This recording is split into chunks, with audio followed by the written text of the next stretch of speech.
বাবা চল বাড়িতে যাই। না আমি যাব না, আমি মায়ের সাথে কথা বলবো। আচ্ছা ঠিক আছে, তাড়াতাড়ি আয়। মা মা আপনি শুনতেছেন তো? মা ওঠো না, আমার মাদ্রাসার সব বন্ধুরা বলে মা অনেক ভালো হয় এবং তারা তাদের সন্তানদেরকে অনেক ভালোবাসে। তাহলে আপনি কেন আমাকে রেখে চলে গেছেন? আমারও দেখতে ইচ্ছা করে মায়ের ভালোবাসা কেমন। মা তুমি আমাকে কেন রেখে চলে গেছো মা? মাসুম ভাই, আপনার ছেলের তার মায়ের কথা অনেক মনে পড়তেছে। হ্যাঁ ভাই।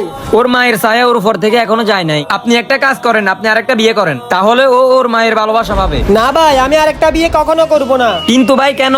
ভাই আমি আমার বাচ্চার জীবন নষ্ট করতে পারবো না। সৎ মায়ের উপর আমার কোনো ভরসা নাই যে ওকে ভালোবাসবে। আমি আমার ছেলেকে তার মায়ের ভালোবাসা আমি দিব, বাবার ভালোবাসা আমি দিব। বাবা চল। না মা। কমেন্টে আই লাভ মাদার লিখে যান।